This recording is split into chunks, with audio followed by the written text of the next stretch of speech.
मैं माया। भाग 5 serial killer. माया अपनी आंखें खोलती है और खुद को अंधेरे में पाती है। माया को याद आया कि कैसे वो यहाँ पहुँची थी। पास्ट। जब वो उस घर में उस अजीब आदमी के साथ गई थी तो अंदर जाते ही वो हैरान रह गई थी। पूरा घर खून से लथपथ था। उसने देखा कि घर की दीवारों में पेंट की जगह खून लगा था। वो खून की स्मेल को बहुत अच्छे से जानती थी। वो बोली, माया, ये क्या है? कहाँ है हम और ये स्मेल? वो अजीब आदमी बोलता है, आदमी, ये तो मेरा अड्डा है, आओ न मैं तुम्हें बताता हूँ। वो आदमी माया को एक फोटो दिखाता है। माया उस फोटो को देखते ही पहचान लेती है।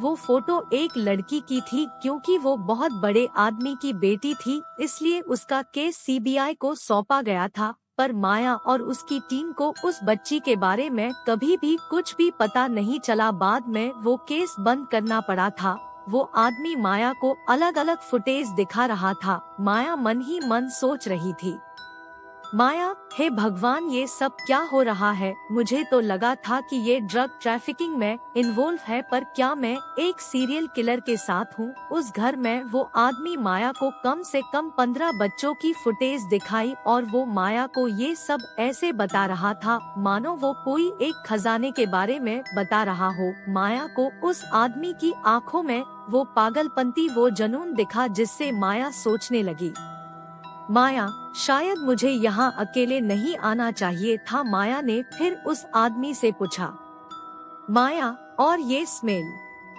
क्योंकि माया प्रेग्नेंट थी, उसे ये स्मेल बहुत गंदी लग रही थी। उसका तो उल्टी का मन हो रहा था। वो आदमी बोला, आदमी, ये इन सब का खून है, अच्छा है न? माया का तो वहाँ से भाग जाने को मन कर रहा था। अगर कोई मामूली इंसान होता माया की जगह तो अब तक पागल हो चुका होता। ये नज़ारा देखकर वो सीन इतना गंदा था कि माया का वहाँ पर रुकने का मन ही नहीं कर रहा था। पर माया ने कैसे भी करके खुद को संभाला और कहने लगी, माया, ठीक है, तो मेरा सामान।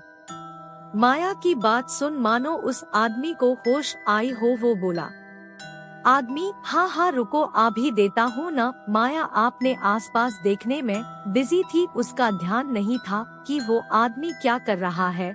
वो तो बस उन मासूम बच्चों की तस्वीरों को देख रही थी जो उस आदमी की पागलपंती का शिकार बने थे। माया को रोना आ रहा था पर वो रो नहीं सकती थी। उसका उस घर में दम घुट रहा था। माया को तो अब सांस लेने में भी दिक्कत हो रही थी। तभी उसे अपने सर में शार्प पेन हुआ और वो बेहोश हो गई। जब माया की आंखें खुली तो उसने खुद को इस जगह में पाया। करेंट।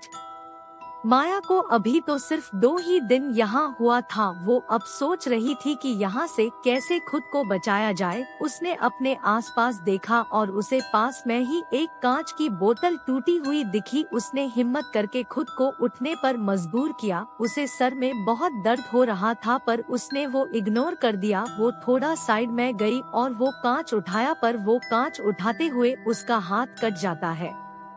माया, दर्द में आ। माया बहुत कमजोर हो चुकी थी। उसकी हिम्मत अब जवाब दे रही थी क्योंकि उसे कुछ भी पता नहीं था कि वो कहाँ है और क्यों उसे यहाँ लाया गया है।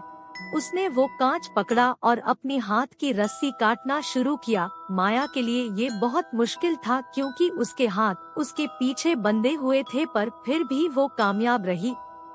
फिर जल्दी से उसने अपने पैरों की रस्सी को भी काटा और उठने की हिम्मत की, पर माया बहुत कमजोर हो चुकी थी। उसे बहुत मुश्किल हुई उठने में, पर उसने पूरी कोशिश की कि उसकी दर्द भरी आवाज किसी के भी कानों में न जाए। धीरे से माया आगे बढ़ी, पर क्योंकि वहाँ पर अंधेरा था तो वो किसी चीज से टकराई और बुरी तरह जमीन पर गिरी। पर उसने खुद को संभाला। उसे अपने पेट में थोड़ा दर्द हुआ पर उसने हिम्मत नहीं हारी। वो अपने पेट पर हाथ रखते हुए अपने पेट में पल रहे बच्चे से बोली, माया, बस थोड़ा सा और बेबी प्लीज। माया की आंखें लाल हो चुकी थी। मम्मा आपको जल्दी ही यहाँ से ले जाएगी और सब ठीक हो जाएगा। माया गहरी सांस लेते हुए बस थोड़ा सा और ये कहते हुए वो उठी और ध्यान से वहाँ से जाने लगी।